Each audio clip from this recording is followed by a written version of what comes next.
Welcome to the Queen's Roundtable. I'm Evangelist Prophetess Valarie Ammons, and I am so glad that you have chosen to break bread with me today.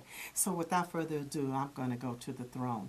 Almighty God, in your precious Son Jesus' name, if and when I said something or we said something that we didn't represent you correctly, God, we repent right now in Jesus' name. God, we want to thank you for this opportunity. We want to thank you for UPTV.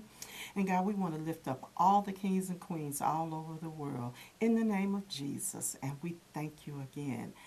And again, welcome. I haven't been here in a while. I had some oral surgery done, and of course, I couldn't just sit here and talk. So, all of that has been taken care of, and so I'm back now, and I'm just thanking all of you who asked me when I was coming back.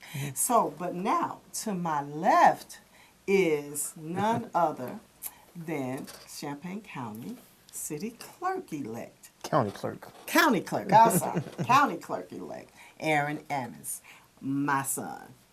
Jerry's and our son, because I don't want to leave him out, because he is truly a lot like his dad. But I am just so proud of the things that God has for my son. And I love my son, all of my children very dearly. And when we start to thinking about things of the past, we never really look at that the past has the path to the future too. But you make decisions on that path in which direction that you should go, with the guidance of your parents or your wife and your family, and most of all, God. So what God has for you is for you. You have to be steadfast and immovable, ever abounding in his word, and never stop praying and never stop giving up on your children. So now, Aaron, I just want to know, what do you have in plans for the Champaign County Clerk's office? Well, first of all, I want to say to everybody who's been praying for me and wishing me well and who supported the campaign, I thank you all from the bottom of my heart. All the work that you all did, having you there, like you always are, you and Daddy coming to events and things like that, and the family being supportive, it means the world to me. And to all the people who voted for me, I thank you for your support. And I'm going to do everything in my power to continue to represent the people of Champaign County with the highest integrity and the same passion that I've had for the last 15, 20 years. So what's in store is a lot more outreach in the community to various different organizations, people in the rural areas, people in the inner city, students, people with felony convictions. I'll be talking to as many people as I possibly can, as many groups as I possibly can, about their rights, about being welcomed in the county clerk's office, how to register to vote, how to maintain their registration if they move or they have a different address.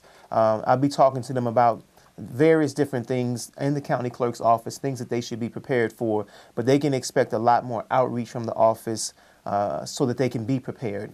And then there may be a plan. There's a plan that we've been discussing about vote centers, having more universal voting locations. Yes. So that's something that we've been talking about. Right now, today is November 30th, and my first day, I'll be sworn in tomorrow, December 1st at 9 a.m. at the Champaign County Courthouse by Chief Judge DeFanis. Oh, wow. And then I will be, my first day on the job is December 3rd, Monday, December 3rd, and I'll be swearing in the county executive and the county auditor.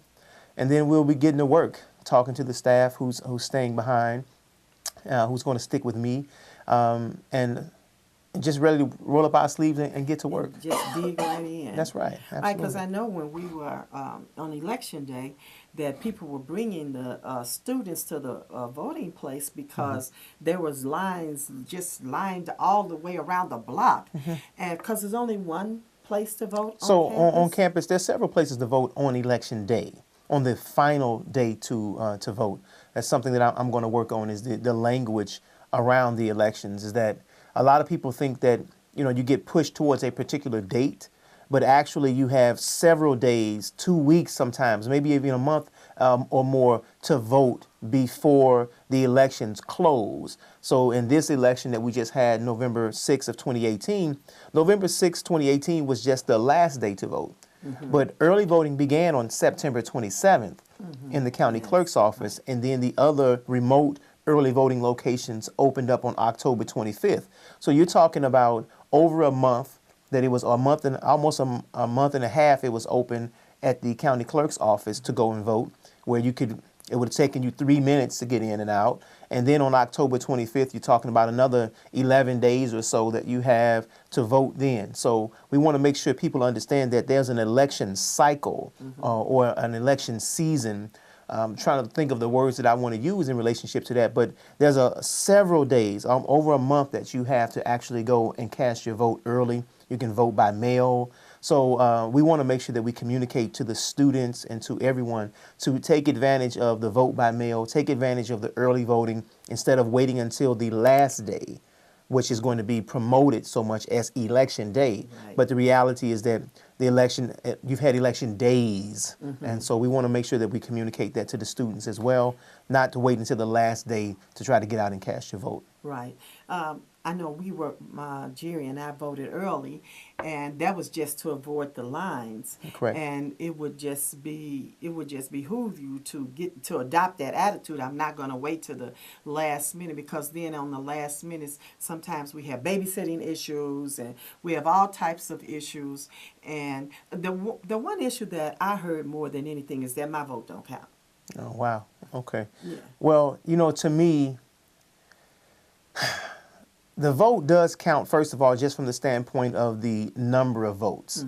And one vote can change an election. We just had a recent situation where a state representative, and you're talking 40, 50,000 votes, was winning by one vote. And then the elections, the vote by mail ballots came in and changed that dynamic. But up until that point, she was winning by one vote. And we've had cases here in Champaign County. The ex-mayor, Laurel Pressing, won one of her elections by one vote. So there's that your vote does count in a numerical sense. But people don't understand sometimes that your vote counts also when the elected official is looking at your area. They're looking at a particular area in Champaign 1 or CC1, and they say, okay, here's the percentage of the turnout in that precinct. So if only 20% turnout there, but 60% turnout in CC9, then the elected official is more inclined to spend more time and energy in CC9 because the turnout, the reward is greater, right? For your efforts. So even when you have a higher turnout, it makes the elected official pay more attention to your area, and then you're more likely to get the resources that you need in your area, especially when you're talking about the state offices or even some of the local offices that divvy up resources. So you really want to make sure that your vote counts more than just whether or not your person wins. It also is about whether or not your area gets the attention that it deserves. Oh, okay. That shines a new light on it. So it's about the resources that particular area. Okay. Yeah, absolutely. Well, voting, elected officers for the most part is about offering a service or a share or divvying up and dividing up the resources. And so you want a particular service for your area that you represent or that you are a member or a citizen of, not just the city, but your ward, your district, your precinct. So you want to make sure that there's activity in that space because you'll get a higher level of service. But certainly when the resources are being divvied up, or how much is going to go to roads, or how much is going to go to the school district, or how much is going to go to this program for troubled youth. The more active you are as a group, as a voting block in those areas, the more attention the elected official is going to pay to you, and the more likely they're going to advocate more earnestly on your behalf. So I don't want to act as if all elected officials pay the same amount of attention to every area. That's just not true. I don't play around with that. I understand that people need to understand exactly how this political process works. And as an American citizen, you are duty bound to participate in this process. It's not just a right. I believe it is a duty for you to participate and to especially in the electoral politics. So I encourage people to participate out of duty and obligation, but then take it to another level and understand how it actually works. How it affects you directly and sometimes indirectly. Right, because if you really wanted a lot of money for your schools and you go and talk to you get behind the elected official that has the clout or the office that make that happen, then you want to be in their face. You want to be letting them know this is what we need. This is what we need. What Yeah. can I do? Yeah, You know, absolutely. to help get this to catapult this to where I need it to be for our community. And that's another thing. The community has to be more involved. I saw more involvement in the community this time than I've seen in a lot other than when Carol was your wife, Carol, the state representative, Carol Ammons, and when she was running, where you have to let everybody be involved. When you get people involved, then it becomes personal to them. Absolutely, yeah.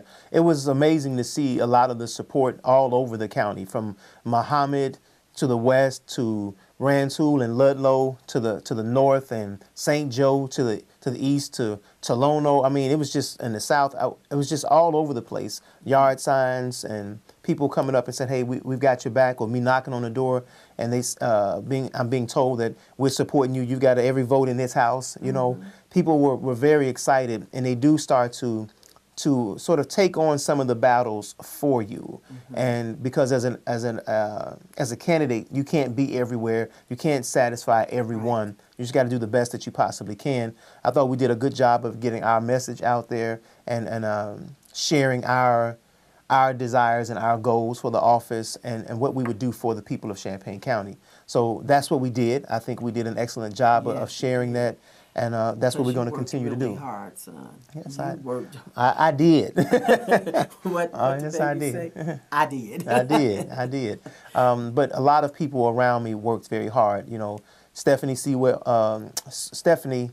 Furtado was somebody that I talked to a lot. But Jessica Sewell was my campaign manager. Right. Shout out to Jessica and Michelle Jett, Carol, you. I mean, just so many volunteers. If I start naming them, Right, it's we just missed I'm gonna somebody. miss somebody. And But everybody was so important. yeah, absolutely. I could actually feel the love, and the and the victory, because it was never we're not going to win. It's when we're going to win, and I I'm all for. I believe that the prayers of a righteous man avail as much. All the prayers that were going up from my mom and all of his siblings and aunts.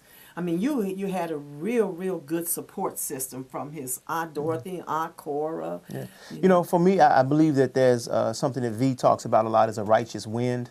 And as an athlete, I'm sure that, there were mothers and fathers on both sides of the team praying. So I don't know if God get in the mix of choosing sides on who's going to win in a political race or something like that. But I believe that the work that, by the grace of God, and the work that I did over the past 15 to 20 years to restructure and to rebuild my life and to do it in a very spiritual way has reached a lot of people and touched from what comes from the heart, reaches the heart. Yes. And that is certainly something that I take very seriously and I've been working on for a long time. So when I was out talking to people, or things would come up in the campaign where people are trying to attack me or trying to belittle me, the response was that, well, that's not the Aaron that we know. Right. And so I think that went before me, or my reputation preceded me in that regard.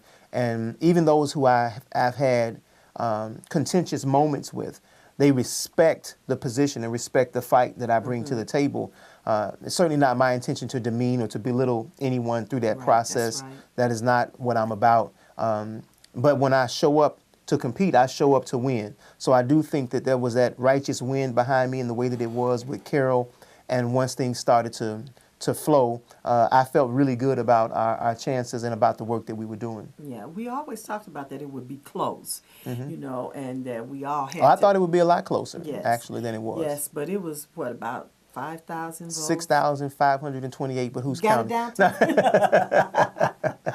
to So it was a significant win. The students on campus were tremendous. There was an increase on those 10 campus precincts of 7,226 votes. So in 2014, out of those 10 precincts, there were 1,600 votes. in 2018, out of those same 10 precincts, there was 8,826 votes out of those same precincts. So the students showed up and showed out, Yes. but we spent a lot of time communicating with them. Shout out to the Betsy Dirksen Londrigan campaign and all of the students who were very active in that on campus there. Yes. So we've spent a lot of time trying to educate them, and one of the things that's extremely important to me is to make sure that the students are well aware of their right to vote here, and what they bring to the table for local races as well as national races. Right. They help increase our local economy. They help bring tax dollars to us from the state. And they bring a lot of research and energy to the table, and we invest in them. Many of the students stay here. I don't know how many people I knocked on their door, and they said, I attended the University of Illinois many years ago and stayed. So it's a pretty ridiculous notion, in my opinion, to say that the students should not be allowed to vote in Champaign County. Right. That's or where they are going to school. So any college student is allowed by law to either vote at home, where their permanent residence is, or to vote where they're attending college. And so I support that. Yes, and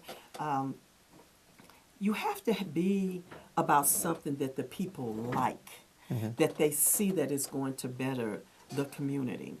There was a statement about what was the churches are going to do about all of the crime. And I noticed that you went to different churches. You had things at Love Corner. The strategic way that you did things was all in order, because God is about order, and it was all in order. Never was he behind. He was always first. And when you stay in his order, you can't. Victory is definitely yours, because that's what he says. And he tells you said about, you don't know about God, but he tells you how to pick a leader. He tells you that you should pick a leader that has one wife. He tells you about how to have that person that he is going to vote for. You know what I'm saying? No, I can appreciate that. I think that there's a way to choose your leadership is what you're describing, and I do think that there's a formula, so to speak, or a pattern or a process that people should go through to try to make sure that you've got the right person for the right job. And so, a lot of work that we did in the churches in particular was to involve the community, especially the African American community, because we are one of those precincts in one of those areas where our turnout is not as high as other places. And so we do try to spend a lot of time doing souls to the polls or doing those various different things that really create more visibility. But there's a role that as Dr. King said, we have a moral and a social responsibility to make sure that we are active in political affairs while we're here. And so it's very important that we engage with the churches and the various different religious organizations. One of the things that was brought up throughout the campaign was that, why are all of the polling locations only in churches? Why not in a mosque? Why not in a Jewish temple or synagogue? And there's no law that says that you can't, right? So there should be more involvement from the other religious sectors of the community. So definitely being engaged from a spiritual sense, I think, is extremely important, and putting the work in to serve the people. I think that's the thing that people want to know, what's in it for them, so to speak. And so for me, when I thought about this race, I thought that there was no way I could lose as long as I educated people about their rights. I brought in some of the historical significance of the voting rights movement. As long as the people around me were better informed and more engaged at the end, that was victory for me. So victory for me was not whether or not I had the most votes. Victory for me was always whether or not the events that we held, the people around me were being better informed and become better people themselves, right? All the way around, from the campaign manager to all the volunteers. What were they getting from this experience that would make our community better? So I felt like I would win with dignity and lose with grace if I didn't have as many votes as my opponent. But at the end of the day, if all of those things happened, when we did the 50-year anniversary of Dr. King's assassination, talking about the 4 little girls who were so much a part of the voting rights movement, when I was taught that from Rev, how did this all come about? That education was necessary, and that was the win. That was the victory in my eyes, in my team's eyes. So to win and to have such a large margin, it's icing on the cake for us. Yes, right, indeed. because if I educate, I empower. That's right, and that's the victory. If I engage, then I will get more people that is thirsty. And then when you start quenching the thirst, you have the people. Because Absolutely. now you have the heart and the soul of the people to be behind you, to push, to catapult you over to where you need to be. And I always felt like all of the things, all of the journey was always to catapult you to where God would be glorified, because they wanted to, the background and all of that, they wanted to make that a smear campaign, but God would not allow that, because look at the people that he put in your place. Look at Laura pressing for Governor Kween to pardon you. All of these things are the order, and as long as you stay in the order, you can't lose. So of course, I'm just overjoyed. I mean, I'm like in heaven, because you're my child, and I wanted you to win. I was definitely praying for you to win. However, I want this to be where God will be glorified in the things that you will do for this community, because on that Facebook page, it was asking about what is the church going to do. But before all of these things can take place, there has to be the community. They were talking about the shootings. The community, the police, and the church. The community's like, oh, this isn't going to happen because this is a small town. Well, the one thing that I would say about my journey is that all of us want to feel like somebody. Yes. And if a person feels like somebody because they have a gun or because they have a name or some sort of reputation, you may not understand that, because that's not the thing that makes you feel like somebody. Right. But it could be making them feel like somebody. Right. Somebody to be feared, somebody to be respected, somebody to who's running things, right? Whatever that may be, but it makes them feel better about themselves. Right. Now, if you judge them and say, well, why would you feel like somebody because of doing something like that? Well, that means that you just don't understand that that's where they are. They are. But for me, I have found that somebodiness through this work. When I started studying atonement, started studying the civil rights movement, I started feeling good about myself, and I started seeing that there were things that I could offer. If nothing else, I really wanted to win this race for real, like win with the most votes, because I wanted the other brothers and sisters out there who have had felony convictions in the past, who've dealt with addiction, who were in a space where it would be easy for them to say, I'm gonna give up hope, right? And I can't flip this switch. That's exactly. And I also wanted them to see that there's a community of people around them. Right. We are in a predominantly white space in the 103rd, but Carol was able to win in the 103rd, where typically when an African American or a person of color wins an election, they win in a district or an area that's predominantly of people of color. It doesn't typically happen that way in a predominantly white district or place. So we've seen Carol do it, and now in Champaign County, I have done it as the first African American to ever represent Champaign County. In the state of Illinois, as the first African American male to be a county clerk.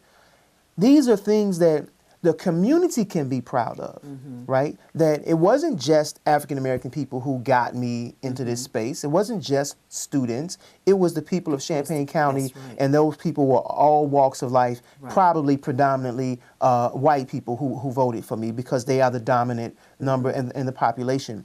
So we can start to look at some of these things, and I'm not saying that issues of race and implicit bias don't still exist. I'm just saying that as we continue to move forward and work on particular things, I wanted those people who had a similar experience to me to realize that all is not lost, and there is a new way for you to feel like somebody. It doesn't have to be that old way of dealing or carrying a gun or womanizing or being abusive or gangbanging. It doesn't have to be that. It could be in the political realm. It could be as a mentor. It could be as a coach. It could be as so many different things that people will look up to you and appreciate your participation and what you bring to the table. So I really wanted to, the things that I'm doing now, I also wanted them to be about those other people to see, and I want to be an inspiration to them. Right. And I thought I really was excited, and I'm super happy that the community chose me and voted for me because they also breathed hope and I think inspiration into a whole lot of people who have a similar experience as Right, me. because when people see, well, if he did it for him, he has no respect of person, meaning God. He'll do it for me. Absolutely. So now, how do I get in that arena? How do I get in there? And that's what I was saying. You know, when if you do not include everybody, you can't win. So if you in the community, the law enforcement, the judicial system, and the church has to come together as one for all of the people, all of the people. It's because we win when all wins. Yeah, and I do think that there's one of the things that I worked on as an alderman was to try to get my colleagues to also understand that that's true. You also have to recognize that the experiences that each group or each particular person brings to the table, that impacts how they see things or how we will see things. And so as an African-American person representing a predominantly African-American group on the city council, the things that will come to the table, sometimes my colleagues who didn't have a similar experience wouldn't quite understand what this angst was about, this tension was about, this frustration is about. So I have to try to communicate that. So I don't think that we move forward as a county or as a country ignoring the plight of any particular marginalized group.